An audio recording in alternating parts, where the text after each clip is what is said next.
Welcome to Twists of Life, where every story has an unexpected turn.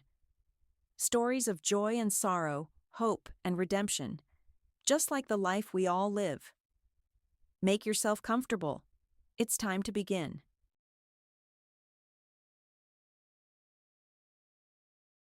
Anthony strolled leisurely along the park alley when his gaze caught a cozy bench right by the fountain. It stood so invitingly alone that he decided to sit down, forgetting the day's hustle and bustle for a while. An amazing silence reigned around, broken only by the murmur of water and the rustle of leaves. Tall poplars, like columns of a fairy tale palace, reached for the sky, their branches interwoven into a green dome through which golden sunbeams pierced. The whole landscape seemed like a living illustration from a good old fairy tale. Faces drifted past. Some hurried on their business. Some savored the moment. Young mothers, alone and in groups, unhurriedly pushed strollers, their smiles lighting up the paths. Little children, like nimble dragonflies, darted about on scooters and bicycles, adding life to this idyllic scene. The park breathed peace and serenity, offering everyone their own corner of comfort. This familiar city landscape suddenly transported Anthony to the past, to the quiet park of his small childhood. There, in the center of his hometown, he spent long hours with his grandma. They walked, fed pigeons, and shared secrets about everything in the world. Grandma Ann always spoiled her grandson with a fresh bun from the local bakery or a serving of his favorite ice cream. Often other children from the yard, also walking with their parents or grandparents, met in the park. Grandma Ann, full of energy and inventiveness, could easily start a fun game by the fountain or among the shady trees. It was a bright, truly peaceful time, filled with love and carefree joy. Remembering his grandma, Anthony smiled as usual, now with a light, non-burning sadness. Immediately after her passing, when he was already a third-year student, the pain was unbearable. Tears flowed uncontrollably. Grandma Ann was the closest, the dearest person to him, one who understood him without words, like no one else. He often thought of her, especially during important moments in his life, as if asking for her advice or approval. He regretted that she couldn't see his successes, couldn't share the joy of his victories. And there were many victories: a distinction diploma, a successful career as a young engineer, everything his grandma had once dreamed of.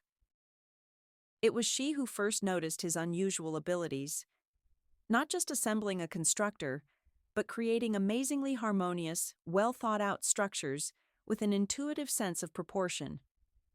Grandma Ann recognized his mathematical talent even before school. He has a brilliant mind, a future engineer.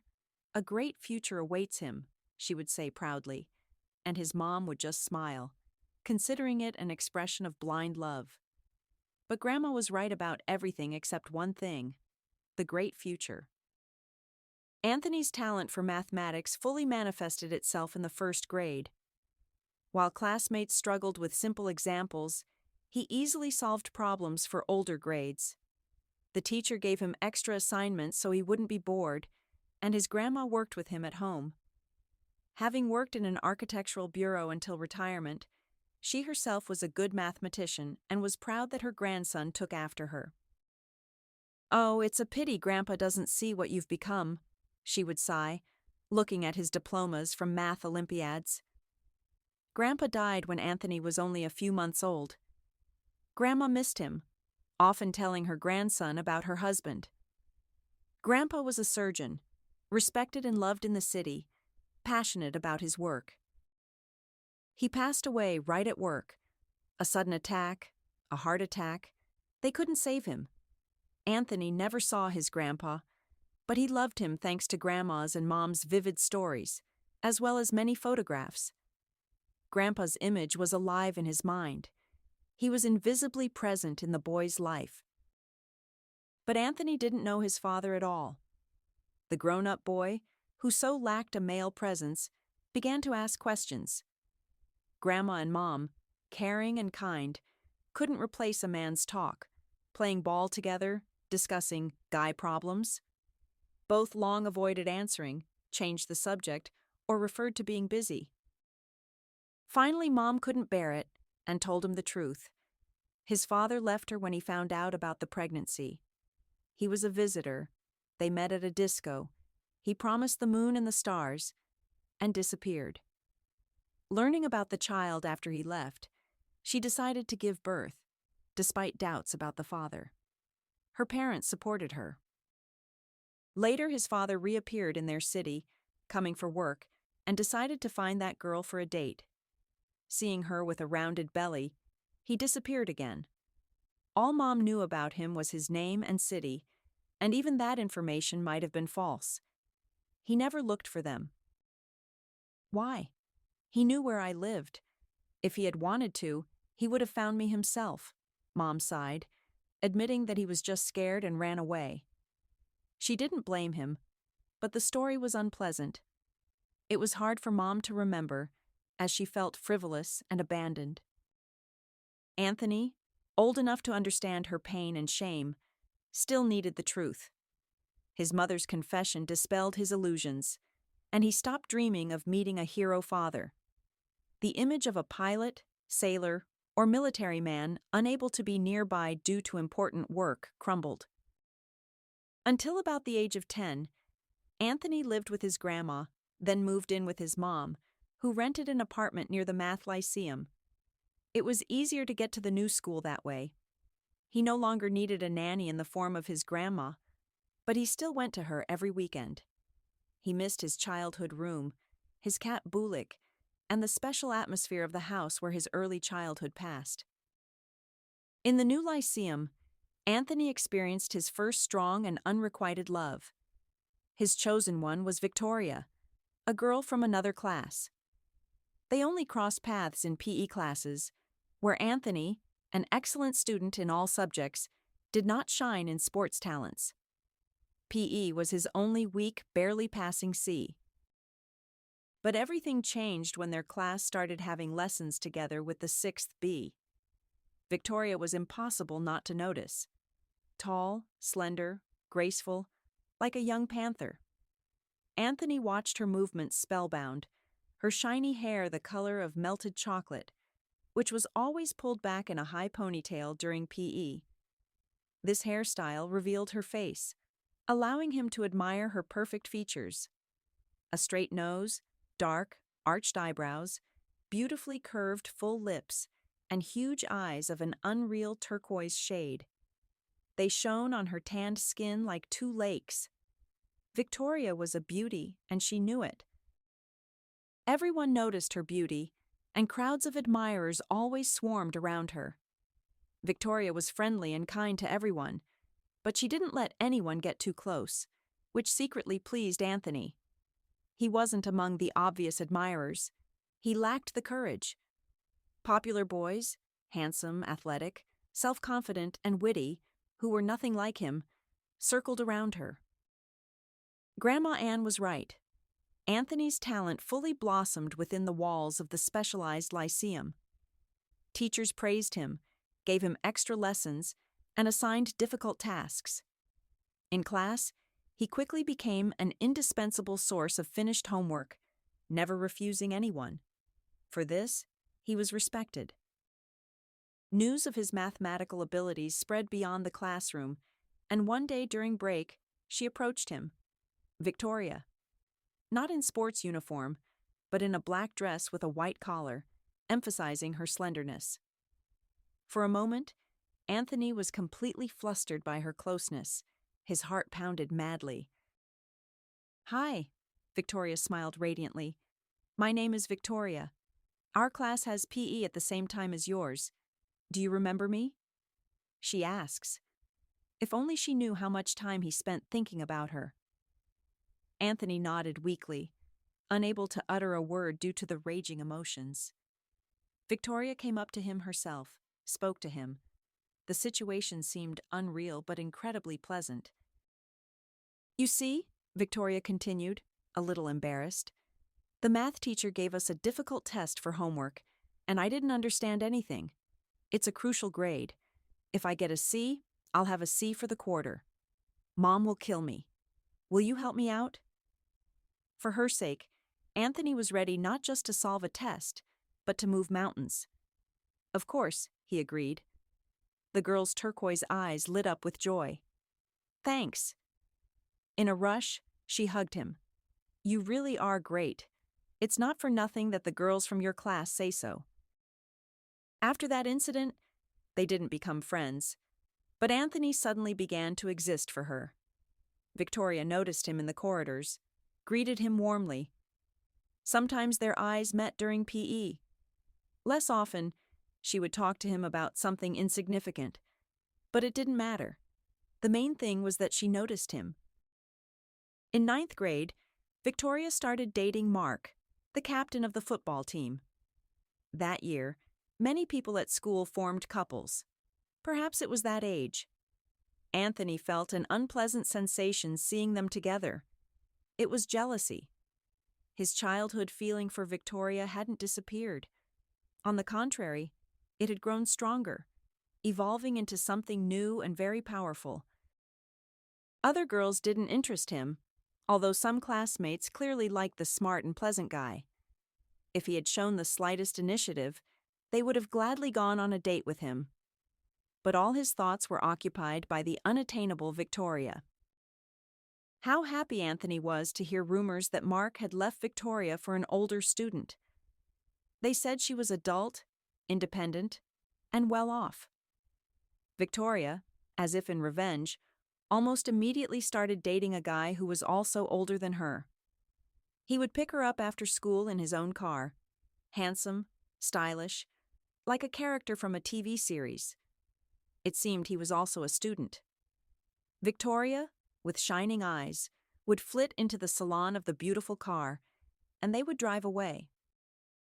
The girls, as far as Anthony could tell, envied Victoria. They whispered that her boyfriend was the son of very wealthy parents. "Victoria is so lucky.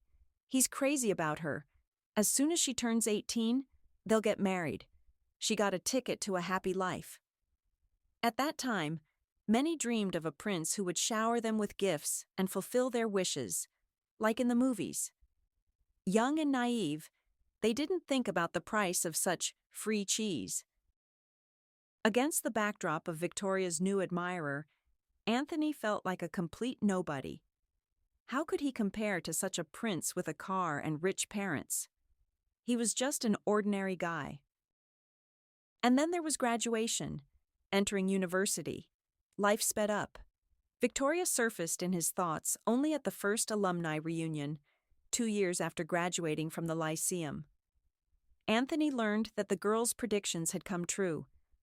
Victoria married that guy right after turning 18. She didn't go to university.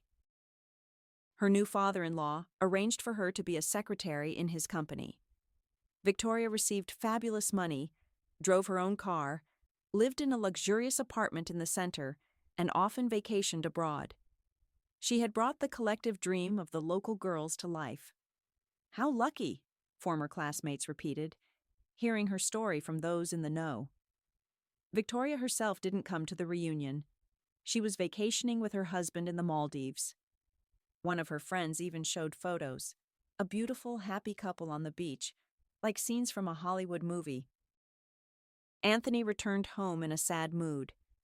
He had come to the reunion only for Victoria, hoping to see her turquoise eyes, maybe exchange a few words.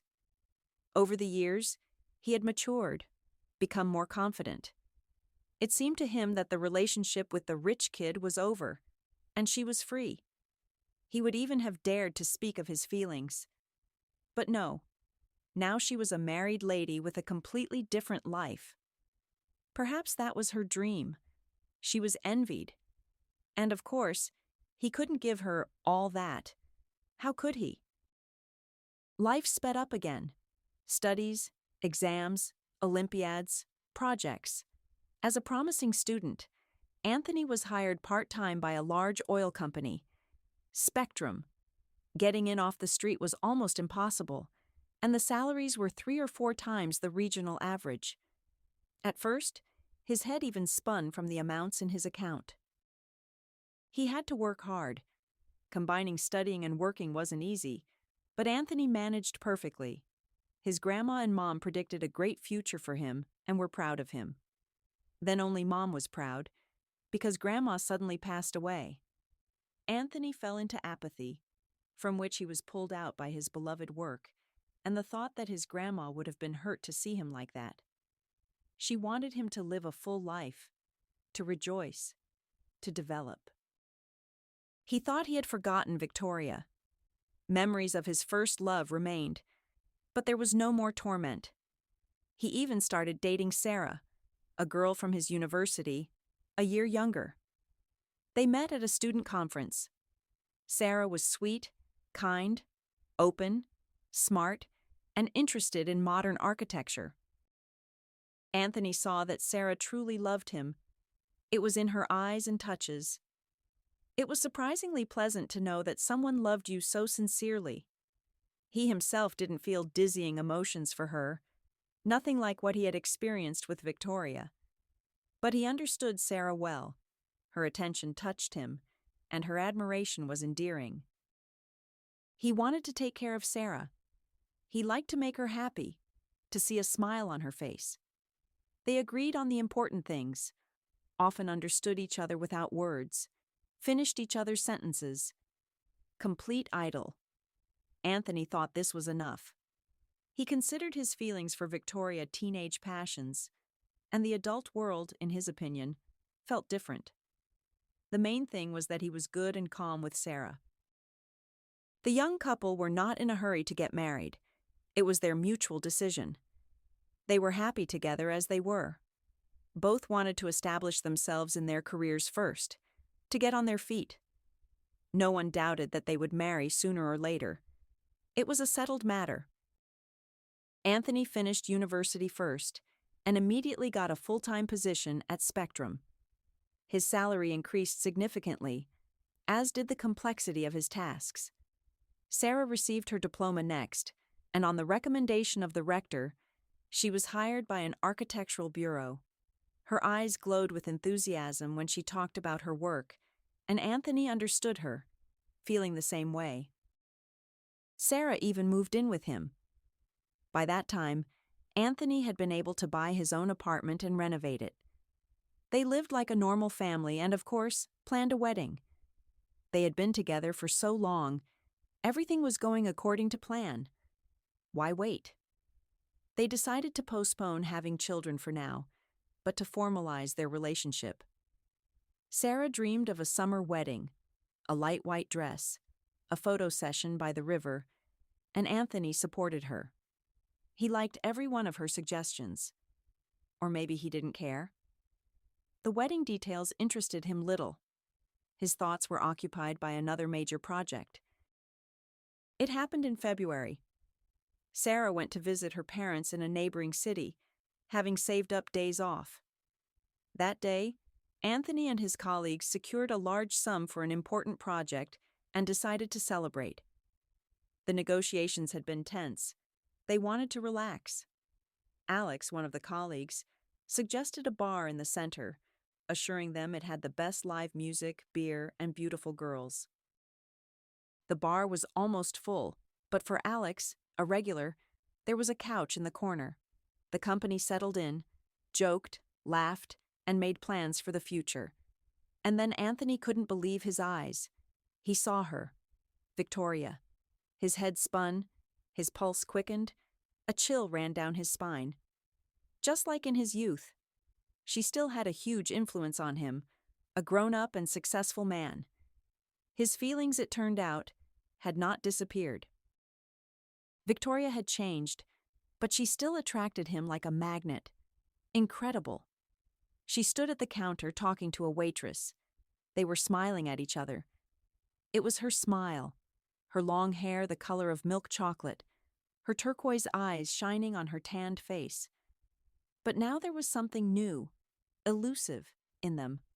Perhaps sadness, perhaps anxiety, which hadn't been there in school. Victoria was wearing an emerald knee-length dress and bulky winter sneakers, an elegant, semi-sporty look. Tony here. Alex was looking at him, expecting an answer to his question. Anthony was looking at Victoria, not noticing anyone around. Okay. Saw someone you know? She's a beauty, Alex commented, following his gaze, and returned to the conversation, losing interest. Victoria followed the waitress to the far corner of the hall, disappearing from view. Anthony didn't want to lose her, got up, and hurried after her. He managed to see her slip into a back room. He decided to wait, thinking she had gone out to chat with a friend and would be back soon. A meeting seemed inevitable, but what to say? How to start a conversation? He was nervous, going through meaningless phrases in his head. Victoria emerged from the back room, but Anthony didn't expect to see her in a waitress uniform. A black t-shirt, tight jeans, a gray apron, and a badge with the name Victoria. A waitress? How was this possible? She married a rich man. She should be living a social life, not rushing around with trays. The girl was about to walk past, but he called out to her, "Victoria, is that you?" She stopped, looked him up and down carefully, slightly embarrassed. Recognition flickered in her eyes. "Well, yes, it's me. And you, Anthony?" "Yes, yes. Wow, how you've changed. How interesting." She smiled charmingly, now without shyness. "In school, you were a typical nerd, tall, thin, plain. Years often benefit you men." Anthony beamed at the compliment. Victoria had just clearly expressed sympathy. It was incredible. He immediately gained confidence and strength.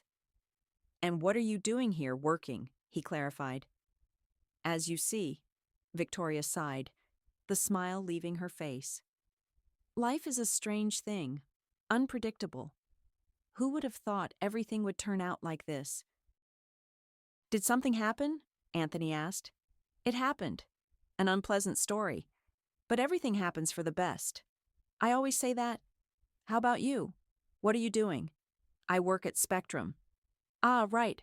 I heard from someone. Well, you're doing great. You were always smart and driven." Victoria stood very close, said pleasant words, and looked. How she looked!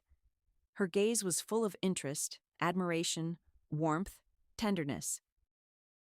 "And we're celebrating a corporate event here with colleagues," Anthony explained for some reason, gesturing towards their table.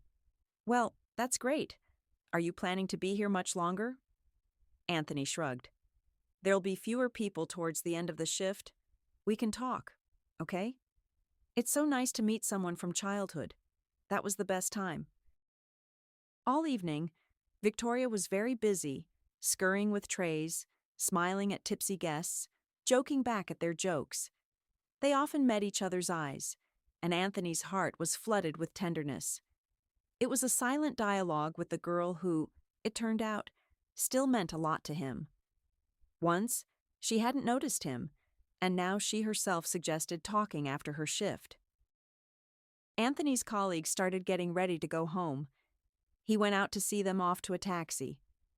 "Why aren't you going?" Alex asked, his tongue slurring. "No, I'll stay here a little longer." "Understood." Alex smiled conspiratorially. "The beauty with the tray, huh? Just don't forget you have Sarah." Anthony thought. Sarah. Kind, smart, loyal, reliable. Of course, it would be unpleasant for her to learn that her fiancé was staying late at a bar to talk to his first love.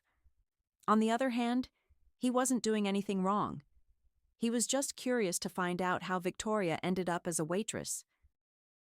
Closer to closing time, there were very few people left in the bar. Victoria finally managed to sit down at Anthony's table. She looked a little tired, and because of that, somehow even more attractive. "Oh, it was a tough shift," she smiled. "Can I order you something?" "Thanks, no need. Then I'd have to carry it myself. And I'd rather sit. My legs are aching. Waitresses rarely wear heels."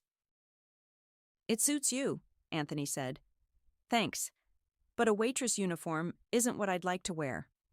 Then why? Fate turned out that way. You know I married Max right after school? The one I dated in high school? Anthony nodded. He had been told about it. Well, there. At first, everything was like a fairy tale. I couldn't even believe you could live like that. A huge apartment, a room like a picture from a magazine, a loving, handsome, caring husband who drives me in an expensive car, gives me gifts, gives me money just like that. Travel, work. Max's father hired me as a secretary. All the work was answering calls, maybe making coffee. I sat in a beautiful office, read novels, played on my phone, painted my nails, chatted with colleagues, changed outfits, got ready for work.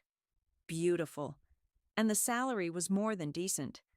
People work around the clock for that. And your studies? You didn't go anywhere? Studies. I didn't even think about them then. A different life began. Beautiful, bright, full. It seemed it would always be like that. Time passed. Attentive Max changed. He started staying late at work. Endless business trips began, from which he returned with a bronze tan. Victoria, engrossed in her new life, didn't notice it right away. When she realized something was wrong, she got scared.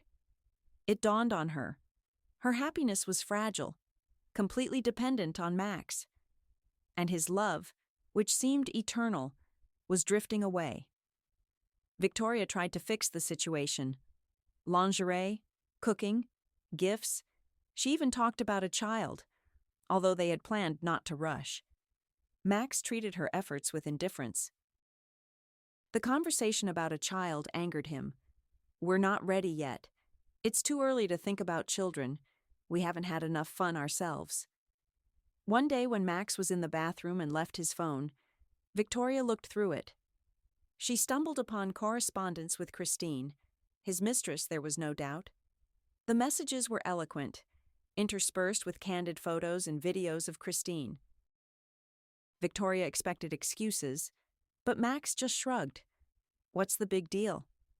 In his world, a mistress was a fact of life. His father and his friends lived the same way. Men earn and do what they want. Women endure and serve. Everyone has their role. Victoria was even ready to put up with it for the sake of the beautiful life. But Christine seemed like a threat. She tried to talk to her husband carefully, without offending him, but making it clear that his behavior was unacceptable. The tactic didn't work. One day, a scandal erupted.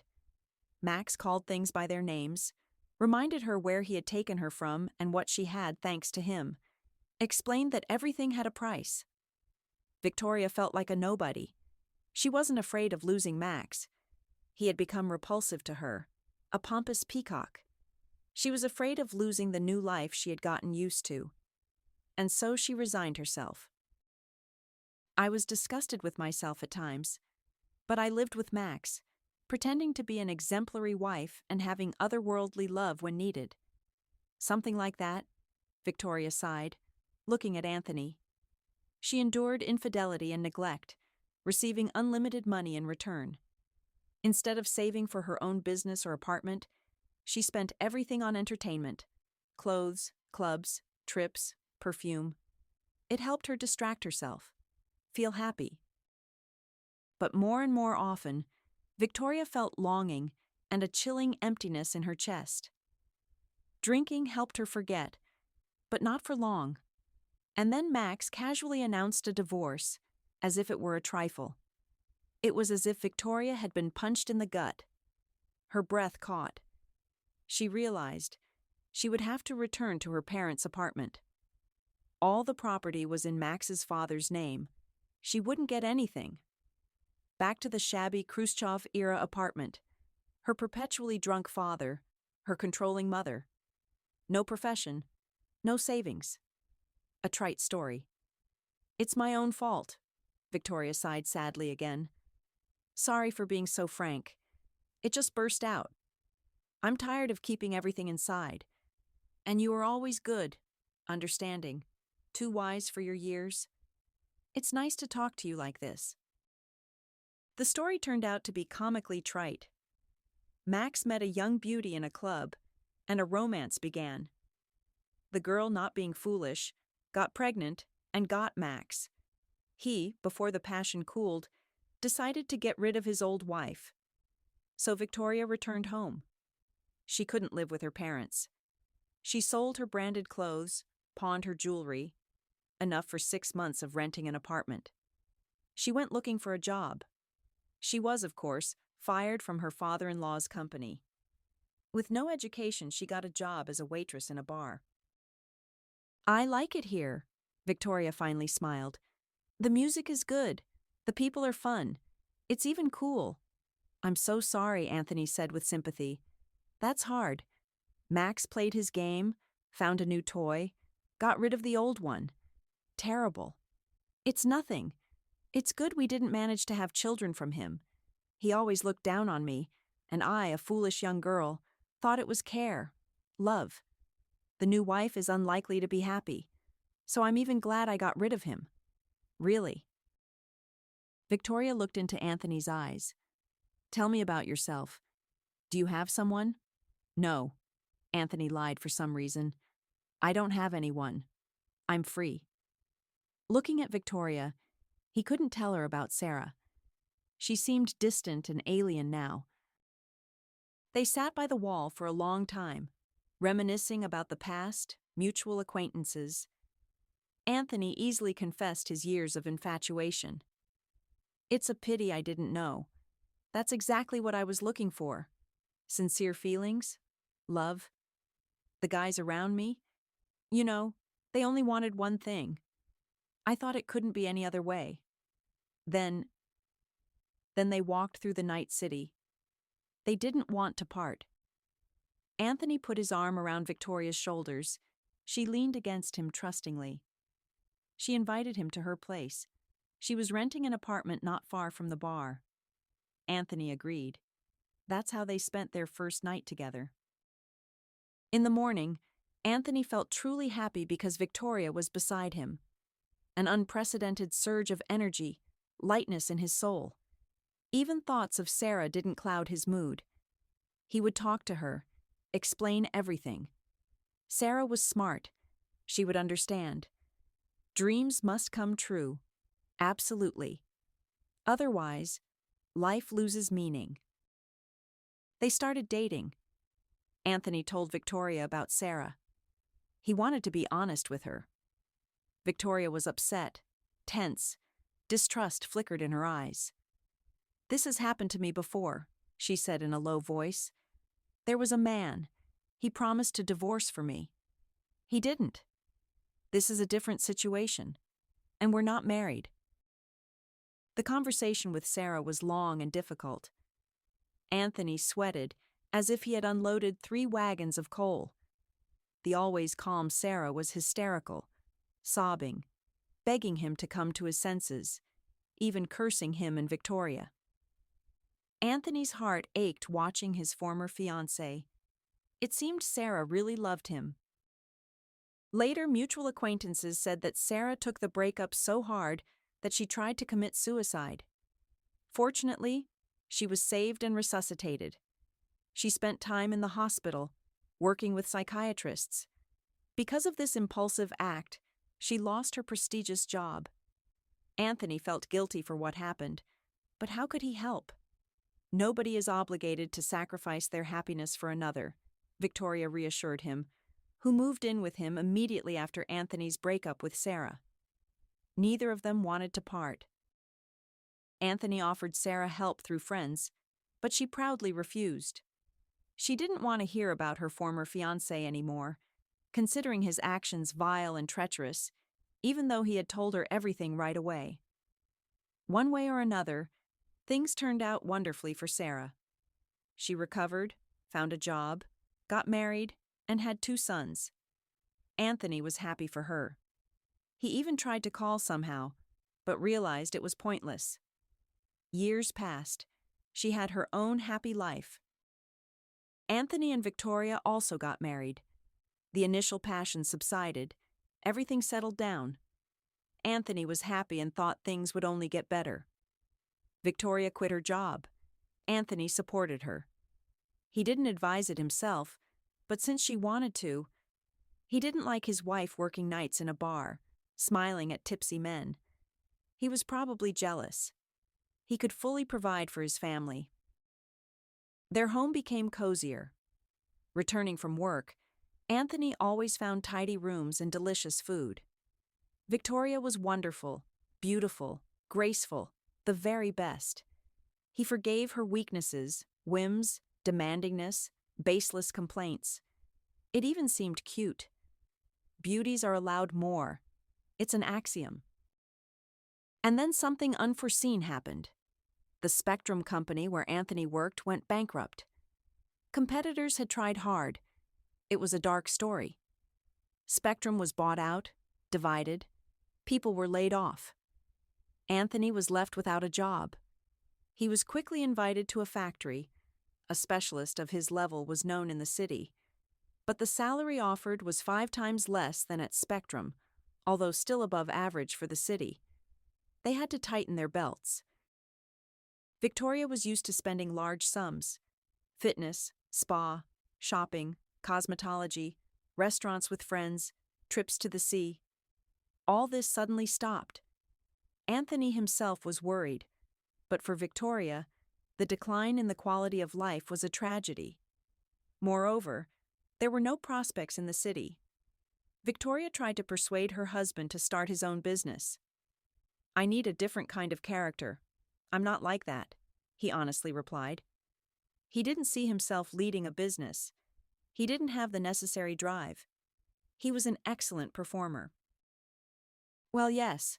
For that, you need a core, like Max had." Victoria shook her head in disappointment. It hurt Anthony to be compared to Max, and not favorably, but he never reminded her how and why her relationship with her ex-husband ended. Now Victoria fundamentally refused to cook, clean, or do housework. "I didn't sign up to be a free maid," she would declare in the evening. Anthony would sigh and go to the kitchen to boil pasta with sausages or fry eggs. He forgave her unfair reproaches. The main thing was to save the relationship, not to say too much. Then Victoria announced she was expecting a child. Anthony was happy. This was what was needed. A baby would bring them closer. But the future mother was clearly not thrilled. She even considered termination. Anthony talked her out of it. The pregnancy was difficult. Victoria felt unwell. Her back and stomach hurt. Her mood constantly changed. She blamed Anthony for everything. It was his fault he couldn't provide for his wife and child. That's why she was suffering. The man felt guilty, but he couldn't earn more. His salary was already decent for the city, but Victoria needed more. Anthony thought that after the child was born, Victoria would change. Pregnant women's hormones are out of whack, then everything returns to normal. But no. Mila appeared, and Victoria fell into a prolonged apathy. Her daughter didn't bring her joy. Sometimes it seemed the only feeling she had for the newborn was irritation. Coming home from work, Anthony often found Mila crying in her playpen while Victoria was on her phone with headphones, chatting on social media. He tried to talk about parenting carefully. A child needs attention, warmth, care. "Are you suggesting I spoil her?" Victoria flared up. "Pick her up every time she whimpers, coo at her, forgetting about myself?" "No, of course not, but—" Victoria interrupted him, showered him with accusations, making him feel worthless. She screamed that she needed a break. She had given birth to a human being, suffered for 9 months, then 24/7 with the baby, without help, without the right to escape. "You can't send me to the sea. You don't have the money. You can't hire a nanny so I can do what's interesting. You have no right to tell me what to do. Just be quiet." There was so much hatred and contempt in Victoria's voice and gaze that Anthony was lost, not knowing how to comfort her. He felt worthless. It was painful to realize that his own person saw him as such a failure. He knew how sweet she was when there was money in the house. So, he was to blame, the head of the family, unable to provide for them properly, and everything was falling apart. Coming home, Anthony eagerly took on chores, cooking, cleaning, playing with his daughter. He liked it. Mila, missing him, reached for her dad. Order gradually returned to the house. It was pleasant. Anthony even hired a nanny, since it was so hard for Victoria. But even then, she remained dissatisfied. She didn't get along with the first nanny, who had the audacity to point out Victoria's shortcomings in handling the child. With the second, less talkative one, Victoria would either go shopping or relax at the spa.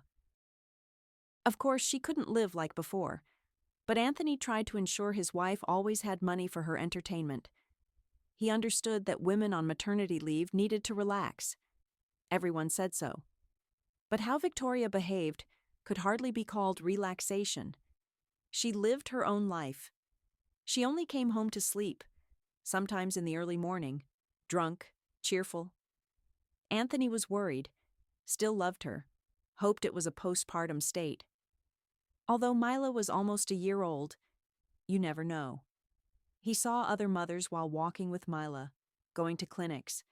He saw how they looked at their babies, how gently they handled them, how they cooed. Mila didn't know any of that. Her mother was cold and indifferent, touched her only out of necessity, didn't approach her unnecessarily. She didn't play, didn't sing, didn't tell poems. Anthony even tried to start a business, thinking that with the appearance of money, everything would get better.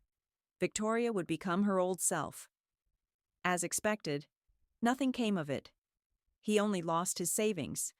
He was already thinking about a family psychologist. He felt that something was wrong. He found a specialist. But before he could talk to his wife, an event occurred that changed everything. One day, Anthony stayed late at work, returned later than usual. Victoria was still not home. The nanny was with Mila, a saintly woman who meekly endured the irregular hours and Victoria's antics. This was not surprising. Victoria often returned late. It was Friday. Surely she was out with friends at a club again. She had long ceased to consider it necessary to inform her husband. Anthony let the nanny go, prepared dinner. Mila was fast asleep. Poor child, deprived of her mother's love. And her perpetually busy father couldn't give her enough attention. He constantly worried about this. His child lacked the warmth of loved ones. Anthony entered the bedroom, looked around. His heart clenched with a premonition of trouble. Something was wrong. Finally, he understood. Victoria's things were much fewer. He rushed to the closet, the dressing table. Much was missing. The jewelry box, her favorite dresses, small items. She had taken only the most valuable things. This list clearly did not include her husband. A little later, in the kitchen cupboard, Anthony found a note explaining everything. Victoria had met a German businessman, George, on social media. The correspondence grew serious. George admired her appearance, sensuality, sincerity, tenderness. Victoria knew how to show her best side. Anthony sighed heavily. He wondered how George would look at her if he lost his fortune. The German visited several times. They met, fell in love, made plans. Victoria left for him. She filed for divorce, wrote a refusal to take care of her daughter, had it officially notarized. The document lay under the note. Written proof of what Anthony had known for a long time. Mila was not needed by her. Victoria couldn't find the strength to say it to his face. She did it this way. Anthony felt the ground disappear from under his feet. He still loved Victoria, even this one, distant, cold, capricious. He hoped she would come to her senses, become her old self. They would be happy. He had almost no doubt. But Victoria left. She left him, abandoned Mila. She ran away to a new life. Bright, prosperous, interesting. In the note, Victoria asked him not to seek meetings. Mila, do with her what you want. Raise her yourself or give her to an orphanage. You also have the right to refuse and start a new life. This child was a big mistake, and our marriage apparently too. It seemed to me then, when we met in the bar. It seemed that something was possible. It didn't work out. We are different. We don't fit. But I wish you personal happiness. Be happy as I am. And that was it. The letter ended abruptly. Anthony couldn't believe Victoria was like this. A real monster, cold and calculating. Give Mila to an orphanage? He had no one closer than his daughter. Before it seemed there was Victoria. She would recover, become caring, loyal. Financial difficulties were common. They weren't destitute. Yes, they weren't throwing money around, but they had everything they needed. Anthony reluctantly admitted. Victoria was with him because of money. In a desperate situation, she was looking for someone to pull her out, to support her. She found him. She was happy, twisted the smitten Anthony around her finger. When he lost his job, and there was less money, she started looking for another option. A child was no obstacle. Victoria indeed never contacted him again. She lived in Germany. He saw photos on social media. He tried to reach out but was blocked. She showed no interest in her daughter. This Anthony couldn't understand. It seemed that with time, her heart would ache for the little one. No, it didn't happen. Anthony resigned himself to fate until it took a new turn. A year later, Mila was diagnosed with a rare blood disease. Genetics, the professor explained. It would have happened sooner or later. Mila was 4. Endless examinations and treatment began. At first, Anthony thought they would manage to figure it out before school, stabilize her condition. He thought medicine was strong. They would help. Yes, pills for life. Unpleasant, but many people live like that. But the disease was rare, insidious. It was ruining the girl's blood. The little one was tired, nauseous. The nanny, almost around the clock with Mila, worried, cried. Looking at her, Anthony thought of Victoria. She didn't even know about her daughter's trouble. If she found out, would she help? The man tried again to reach his ex-wife. She didn't want to know about him. George had already married her. They had a son, Mila's half-brother.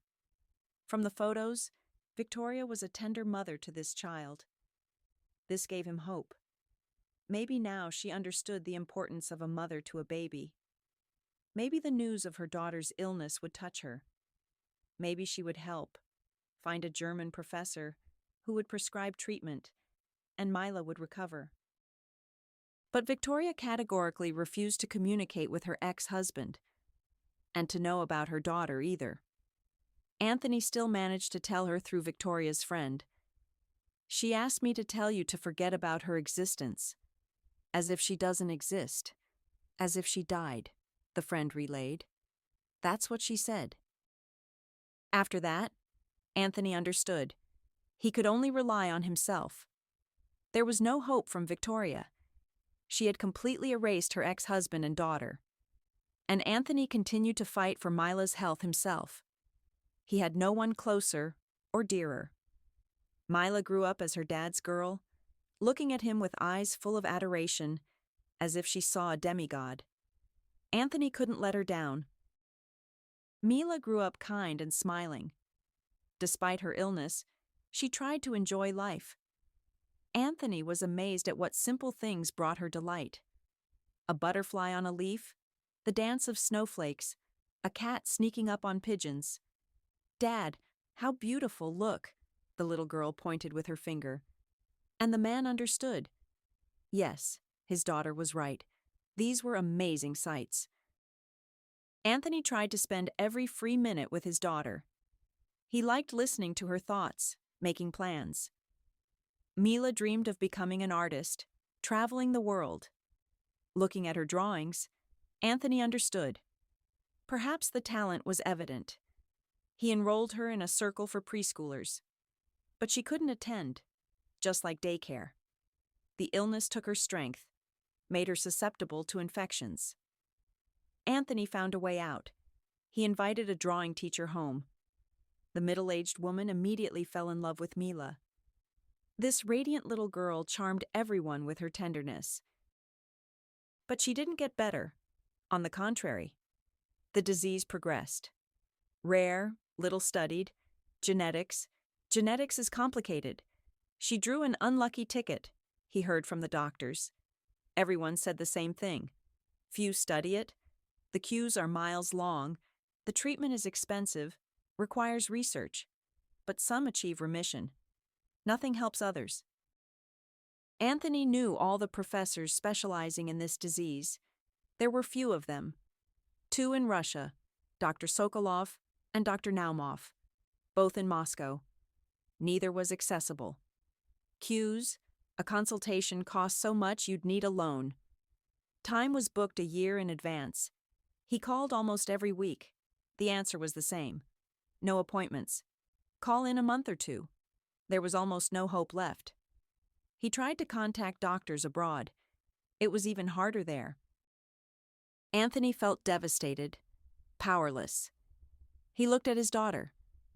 Mila was fading, weakening, growing pale. Shadows appeared under her turquoise eyes, like her mother's. It was unbearable to watch. Anthony managed to get her transferred to the Moscow Research Institute of Hematology for a supportive course.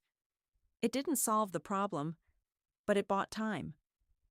Anthony clawed at this time with his teeth. He knew, even the luminaries might not help. He was aware of it, but he had to try. There were those who recovered. There were chances, just to break through, to reach them. He took leave from work, to Moscow himself, not relying on a nanny. It was time to spend time with his child. If you feel better, we'll go to the zoo, to Red Square. Excellent vacation. Mila was admitted to the day hospital. He would take her in the morning for procedures and pick her up in the evening to take her to the hotel. A comfortable room with a huge TV and a view of the Moscow River. He hoped she would feel better after rehabilitation. It had happened before. She would get sick, go to the hospital, get injections, IVs, transfusions, procedures, and Mila would revive, gain weight, her cheeks would turn pink, her movements would become lively. He was counting on this. This time it didn't work. Mila remained weak. She stopped drawing. It was hard to hold pencils. She lay all day. What zoo? What Red Square? The doctors shrugged. The disease was taking its toll. It happens with such children. Supportive therapy wasn't radical treatment.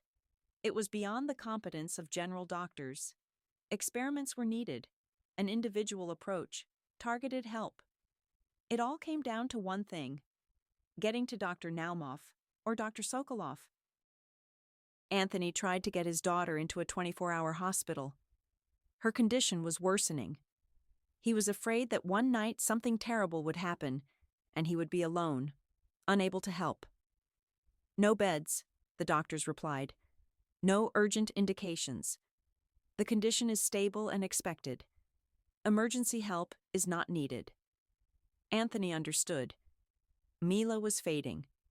If he didn't arrange something with a professor now, while they were in Moscow, if he took her home, nothing would help. The thought made him hot all over. He decided he wouldn't leave. He would lie in wait, ambush him after work, break into the operating room, force him to accept Mila. Let him serve time later, but he would achieve it. And now Anthony was sitting on a bench in the park precisely for this reason. Opposite, across the road, was the hospital where Dr. Sokolov worked. Dr. Naumov had suddenly left for a conference. Only Dr. Sokolov remained, and his workload had increased. Anthony knew what the doctor looked like: middle-aged, a little older than him, dark hair, attentive brown eyes, sharp cheekbones, a straight nose, a determined chin. He had been waiting for days. He would wait until Mila fell asleep and then go to his post. He couldn't be away for long. Mila. He didn't want to leave her alone. While she was sleeping, he could keep watch. He hadn't managed to catch Dr. Sokolov. The plan was unsuccessful. He needed to get in, find him, force him, beg, then threaten. A desperate father was ready for anything. Anxious thoughts swirled in his head. In his soul, anger, hatred, envy towards the parents of healthy children. He didn't like these feelings. He considered himself a good person. That's how his grandma had raised him. But he was ready for something terrible, even a crime. Anything to save Mila. If necessary, he would take Dr. Sokolov's relatives hostage. The consequences were terrible. But Mila would live, if he was lucky. "Why are you so sad?" A clear, ringing voice distracted him. Anthony turned around. A thin little boy of about 7 was sitting next to him on the bench. A little older than Mila. Big blue eyes, a turned-up, freckled nose, a curious gaze. He needed a haircut badly. His long, light brown hair stuck out. His clothes, caring but poor parents. Old, worn, clearly hand-me-downs, unfashionable style, worn-out sneakers. But the sweater was neatly darned. "Why are you so sad?" the boy asked again. "Me? No, I'm not sad. Just thinking. No, I see you are. Don't worry. Everything will be all right. It often happens. First it's bad, and then it gets better. Sooner or later." "You're right," Anthony smiled. It was impossible not to smile looking into those clear blue eyes. The boy was sincere, bright, real. He radiated a special energy. An amazing child. "And why are you here alone? Where are your parents?" Anthony looked around. He was too young to be walking alone. He had behaved carelessly, sat down next to a strange man, started a conversation. You never know who you might meet. "Alone. Grandma is sick. I came here to see a friend. He waits for me every day. I help him, he helps me." "Sounds like real friends," Anthony smiled. "Keep in touch. Such friendship is rare." "I know," the boy smiled. He was missing 2 front teeth. His smile was funny, touching. A wonderful boy. He talked easily. It made Anthony nervous that he was alone. "Grandma is sick, and your parents are working? Is that why you're alone? Does Grandma know where her grandson is? Or did you leave without asking?" "She knows, yes. Don't worry. I'm big. I understand everything. I know how to cross the road. I'm careful of bad people." "Anthony, I'm a stranger to you, someone you don't know. And you're talking to me like this." "You're good," the little boy stated with childish spontaneity. "You can tell right away." Tears welled up in Anthony's eyes. A trusting, sweet child. Calling him good, not knowing about his heavy thoughts. Ready to commit a crime for his daughter. And the boy considered him good. Anyone could deceive him. Still, don't talk to strangers. People are different. Parents said, didn't say. He shook his head. I don't know them. I don't remember. Grandma raised me. Parents died when I was little. They were in an accident. I was in the car. I survived. Wasn't hurt. Grandma said angels saved me because I have to grow up and make the world better. That's a story you have, Anthony said. He looked at the boy with different eyes. Life wasn't easy, probably, but he was open, kind, sociable. He was going to save the world.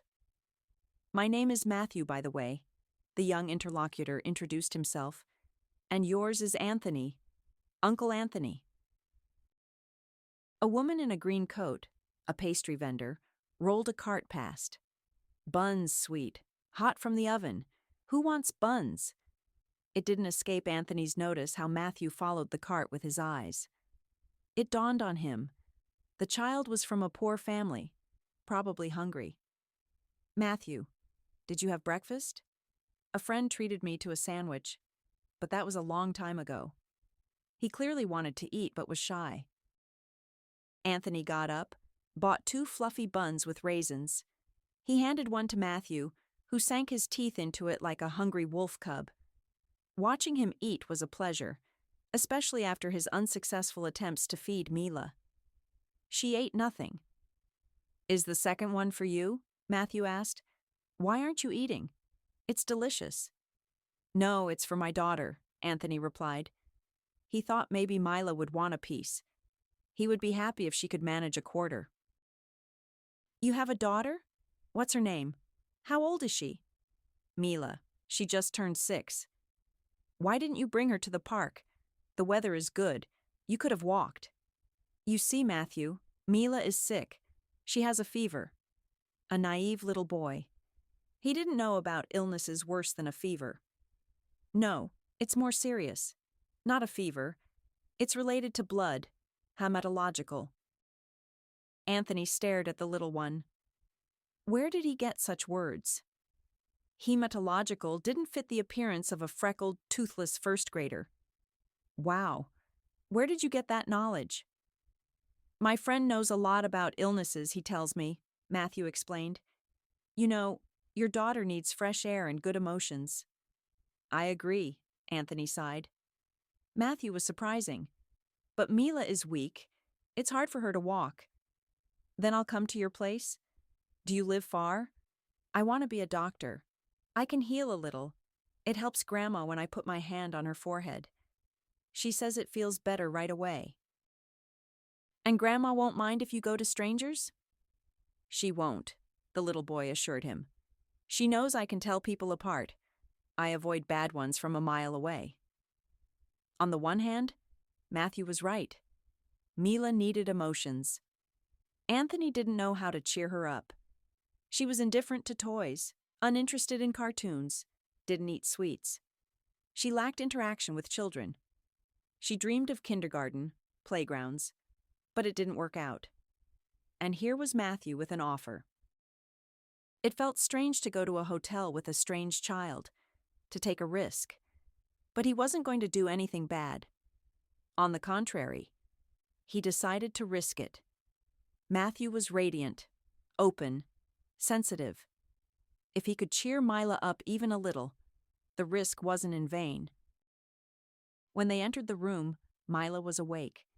She was lying there, listlessly staring at the ceiling. Seeing the unfamiliar boy, she brightened up. Her eyes lit up with interest. Who is that? She asked, propping herself up. I'm Matthew, the guest said. Your dad and I became friends. I came to visit. And I'm Mila. I know. Uncle Anthony told me. I know you're sick. Yes, she nodded sadly. Don't worry. The doctors are good. They cure everything. I want to be a doctor. And I want to be an artist. Do you draw? Mila replied proudly. Anthony was pleased to hear that tone. Before she was indifferent, but now she was actively engaged. Dad, get my folder. Matthew climbed onto the blanket. Mila sat up and started showing her masterpieces. Matthew looked with interest. Mila narrated the stories. They were good together. Anthony smiled, looking at his animated daughter, and went into the other room. Maybe watching Matthew, Mila will eat? Children's laughter came from the room. It was amazing. Mila rarely smiled. Amazing and wonderful. Then Anthony walked Matthew home. An old 5-story building behind the park. Mila had fallen asleep by the time the guest left. The illness took her strength. Mila is very sick, Matthew said sadly on the way. I'll ask my friend how to cure her. He'll help. You know how smart he is. Anthony smiled. A naive little boy, thinking an older boy who had read books was a genius. Funny, but sad. It was a pity he was mistaken. Anthony wished the child's words were true. "Can I come tomorrow?" "Come," Anthony smiled. "At the same time. Not earlier. Mila will be at the hospital." "Okay, I'll come. You'll help a lot if you sit with her while I run errands." Anthony realized, while Matthew was with them, he would have a chance to go to Dr. Sokolov's house. Maybe he could catch him, talk to him, convince him. "I'll definitely sit with her. She's good, not like that bossy Mary. She draws beautifully." The next day, Matthew kept his promise. He knocked exactly at the appointed hour. Mila was waiting. She had prepared a board game. Anthony met Matthew and went to Dr. Sokolov's house. A prestigious area. He took up a position. He couldn't wait long. He couldn't keep Matthew until night. His grandma would worry. Mila was asleep again when Anthony returned. He noticed she was even paler. She got worse. Matthew looked up, his eyes full of despair. "Can I come with my friend tomorrow? He'll definitely help.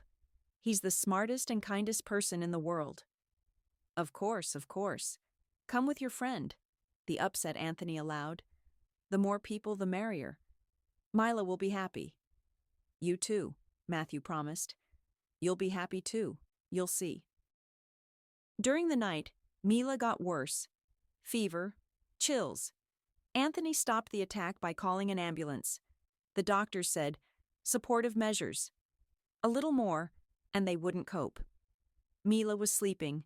He held her thin little hand, stroked her fingers, thinking where to find Dr. Sokolov. At the hospital? There's security. They'll kick him out, ambush him somewhere else. The next day began as usual. He woke his daughter, tried to feed her. She managed a couple of spoonfuls. He called a taxi, carried her out in his arms. To the clinic. Mila on a gurney to the elevator. Procedures. Anthony sat in the lobby, scrolled through news, looked out the window, talked to mothers. Mostly mothers. Attentive, caring, loving. He thought he didn't measure up to them, that women were better with small children. It was a pity his daughter was deprived of maternal warmth. Then Mila, despite her fatigue, asked, "Was Matthew coming soon?" The boy was late. Anthony decided he wouldn't come. Had Grandma not let him? Had he gotten carried away playing? He was sociable, had lots of friends. But the long-awaited knock came. Alone or with a friend? At the threshold, Matthew smiled broadly, and behind him, a grown man shifted from foot to foot. Not just a man. Black eyes, a determined chin, chiseled cheekbones. Dr. Sokolov. Anthony barely stayed on his feet. What was happening? How was this possible?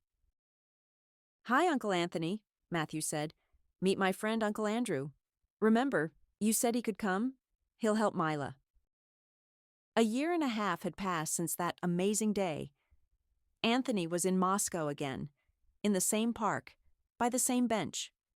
Spring, mid-April, lush greenery, clear blue sky, warm sun. Anthony sat, looking with tenderness at Matthew and Mila. The children had drawn hopscotch and were jumping enthusiastically. They had grown, matured. Matthew was almost a teenager. The same open gaze, a charming, no longer gap-toothed smile. Taller, stronger. It was good that he hadn't lost his spontaneity, his openness. He would probably remain like that forever. Kind, attentive, sensitive. Mila was 7. A year and a half ago, Anthony hadn't hoped she would go to a regular school. At best, homeschooling. At worst, it was hard to think about. "You beat me again!" Matthew's voice was full of admiration. Mila smiled proudly. Anthony chuckled. He saw everything. Matthew always let her win, made her feel strong, agile. He knew. She needed emotions, self-belief. He tried. He behaved 10 years older than Mila. A little sage. On that memorable day, Anthony couldn't believe for a long time that Matthew's friend turned out to be Professor Sokolov himself. The boy had mentioned that his friend understood medicine, but he hadn't said he was one of the two most famous professors. Dr. Sokolov turned out to be a wonderful person. Anthony told him about their trouble. While they talked, the children played in the bedroom. Dr. Sokolov was appalled at how difficult it was to get to him. He hadn't known the situation. He decided to create a website so patients could contact him directly. After a thorough, lengthy examination, the professor developed a treatment plan. It was expensive, but Dr. Sokolov personally secured subsidies. Mila began to recover. They couldn't completely get rid of it. She would need medication for life. But she was no different from healthy children. She became quick, noisy, energetic, even started being mischievous, which pleased Anthony. It meant she had enough strength for childish pranks. Happiness. Not everyone would understand. Mila started school on time, 2 schools at once, and art school. Every year she went to Moscow for rehabilitation and examination. Both daughter and father were happy about this. Matthew, the amazing boy who played a key role, lived in Moscow. He also looked forward to the arrival of Uncle Anthony and his best friend. How did Matthew know Dr. Sokolov? How did the professor and the boy from a poor family become friends? Matthew met Andrew in the hospital where his grandma was taken with an attack. The little boy was worried about his only relative. He cried. Dr. Sokolov helped him calm down. They talked.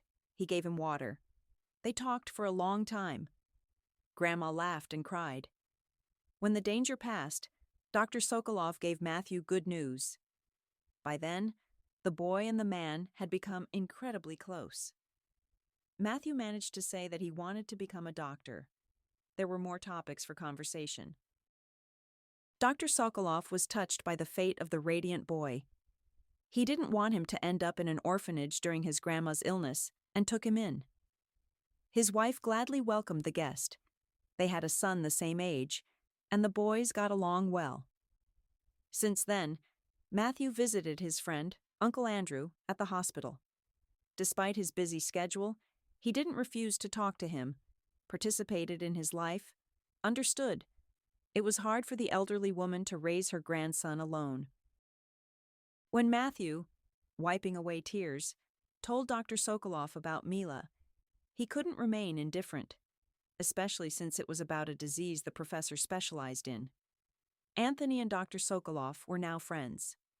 Andrew personally monitored reports on Mila's condition. Most often the conversation was about Matthew. The boy's fate was now important to both of them.